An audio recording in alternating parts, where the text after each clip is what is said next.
पाली शहर के लाखोटिया तालाब स्थित बिहारी घाट शुक्रवार सुबह श्रद्धालुओं की आस्था के रंग में डूबा नजर आया। भोर से पहले ही घाट पर सूर्योपासना के लिए लोगों की भीड़ उमड़ने लगी। ठंड के हल्के एहसास के बीच श्रद्धालुओं ने तालाब के पानी में खड़े होकर सूर्य को अर्घ्य अर्पित किया और परिवार की खुशहाली के लिए प्रार्थना की।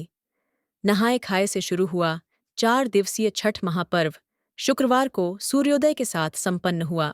सुबह से ही सिर पर डाला रखकर सूर्यदेव और छठ माता के जयघोष के बीच व्रतधारी लाखोटिया तालाब पहुंचे। स्नान कर सिंदूर और हल्दी का लेप लगाकर व्रतियों ने 6:50 पर उगते सूर्य को अर्घ्य दिया। सूप में पानी, सुपारी, फूल और मिठाई सहित अन्य सामग्री अर्पित करते हुए भगवान सूर्य की आराधना की गई। भगवान सूर्य को भोग चढ़ाकर व्रतधारियों ने आशीर्वाद प्राप्त किया और प्रसाद का वितरण किया। अंत में व्रतियों ने अदरक और गुड़ खाकर व्रत खोला। इसके बाद घर लौटकर ठेकुआ और अन्य पारंपरिक व्यंजनों के साथ पारणा किया। सूप में रखी सामग्री को रिश्तेदारों और परिचितों में बांटा गया। मान्यता है कि जितना अधिक प्रसाद वितरित किया जाता है उतना ही पूजा का फल मिलता है।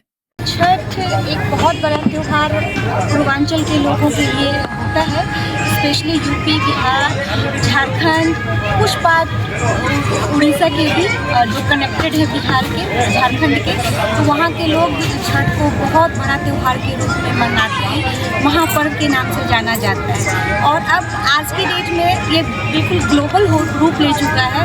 बिहार, यूपी छोड़ करके हिंदुस्तान के हर एक कोने में जहाँ भी बिहारी रहता है, बिहारी समाज रहता है, तो वहाँ इस त्यौहार को बहुत धूमधाम के साथ मनाया जाता है। 4 दिनों तक चलने वाला यह व्रत होता है। इसकी शुरुआत सबसे पहले नहाई खाई से होती है।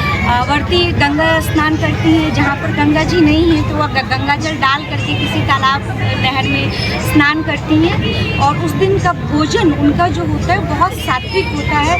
अरवा चावल होता है, चना का दाल होता है, लौकी, दूधी, कद्दू, जो भी आप यहाँ लोकल भाषा में समझ सकते हैं उस चीज़ में वो उसकी सब्जी बनती है, पकौड़े वगैरह बनते हैं। प्याज लहसुन बिल्कुल निषेध होता है, उसकी कहीं कोई जगह नहीं होती है। और उन चीज़ों का पहला दिन जो नहाई खाई है वो उनका खान पान होता है। अगले दिन दूसरे दिन खरना का व्रत मनाया जाता है। पूरा दिन बच्चे जो भी व्रती होती हैं वो निर्जला रहती हैं, दिन भर वो पानी भी नहीं पीती हैं। शाम के टाइम में सूर्यास्त के बाद एक टाइम का भोजन होता है, रोटी और गुड़ की बनी हुई खीर, और वो खाने के पश्चात उनका तभी से व्रत उनका 36 घंटे का शुरू हो जाता है, जो फिर अगले दिन सांझ वाले अर्घ के बाद, सुबह वाले अर्घ के बाद वो पानी, जल या शरबत के साथ वो अपना व्रत खोलती हैं, तब जाकर के नॉर्मल खाना उनको प्राप्त होता है। ये 4 दिन का अनुष्ठान उनको बहुत